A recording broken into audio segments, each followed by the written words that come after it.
आपकी संकल्प रैली है हाजीपुर में, कैसी तैयारी है, क्या मकसद? पूरी हो जाएगा भव्यता से तैयारी चल रही और उम्मीद ही नहीं पूरा विश्वास है कि कल का हाजीपुर का कार्यक्रम भव्य और एक ऐसा कार्यक्रम होगा जो कभी संभवतः मेरे पिता आदरणीय रामविलास पासवान जी वहां पर किया करते थे। हाजीपुर से मेरा एक अलग रिश्ता है। आज मैंने कहा भी है कि पापा की उंगली पकड़कर वहां पर जाता था, जब राजनीति नहीं भी जानता था, तब भी हाजीपुर के लोगों के साथ वो रिश्ता रहा है। तो कल पुनः अपनों के बीच अपनी बातें रखने जा रहा हूं। भारत जोड़ो न्याय यात्रा पे राहुल गांधी आ रहे हैं, बंगाल भी जाएंगे, बिहार भी आएंगे, लेकिन तारतम्य नहीं बैठ रहा है। टीएमसी अलग, उससे अलग हो रही है अपने आप को। यहाँ कोई जदयू और आरजेडी के लोग भी उतने उत्साहित नहीं है। और मायावती जी ने आज अकेले चुनाव लड़ने की बात कर ही दी है।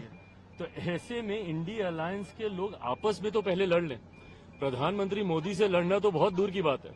पहले आपस में ये लोग लड़ लें, आपस में ये लोग तय कर लें कि भैया कौन कहां से चुनाव लड़ेगा। उसके बाद ना एनडीए गठबंधन से लड़ाई होगी। हकीकत है ये अलायंस ज्यादा समय चलने वाला नहीं। राहुल जी ने एक पहले भी यात्रा की थी, उस यात्रा का भी परिणाम हम लोगों ने देखा। वो यात्रा जिन जिन राज्यों से संभवतः जिस विधानसभा से होकर गई, वो सीट तक भी ये इंडिया अलायंस के लोग बचा नहीं पाए।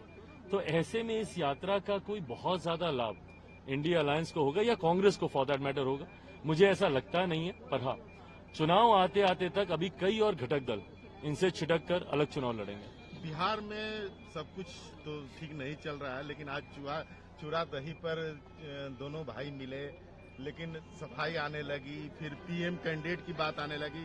जदयू के लोग कहने लगे कि पीएम कैंडिडेट हैं, और जबकि कन्वीनर का पोस्ट उन्होंने लेने से मना कर दिया, ये बात आई। मेरे मुख्यमंत्री की विश्वसनीयता इतने सवालों में रहती है कि उनकी एक बॉडी लैंग्वेज तय कर देती है कि वो संभवतः पाला बदल लेंगे। ये वही मुख्यमंत्री हैं जो एनडीए अलायंस में रहते हुए पैदल जाते थे उनके यहाँ इफ्तार की पार्टी में, लालू जी के। और आज जब उसी अलायंस में हैं और उनके घर जा रहे तो लोगों को विश्वास नहीं हो रहा। ये विश्वसनीयता, ये क्रेडिबिलिटी मेरे मुख्यमंत्री खो चुके हैं। बहरहाल वो पाला बदलते हैं नहीं बदलते हैं, इस गठबंधन में रहते हैं किस गठबंधन में जाते हैं, ये मेरी चिंता का विषय नहीं है। मेरी चिंता इस बात की है कि बतौर मुख्यमंत्री जो उनकी प्राथमिकताएं होनी चाहिए वो उसको पूरा नहीं कर रहे। बतौर गृह मंत्री जो उनकी कार्यशैली होनी चाहिए वो उसको पूरा नहीं कर रहे। ऐसे में ना बिहार की जनता अब उन पर विश्वास रखती है, ना उनके घटक दल उन पर विश्वास रखते हैं। संयोजक पद इतना मांग कर जब उनको मिला तो ठुकराने के अलावा उनके पास और विकल्प क्या था? Thank you.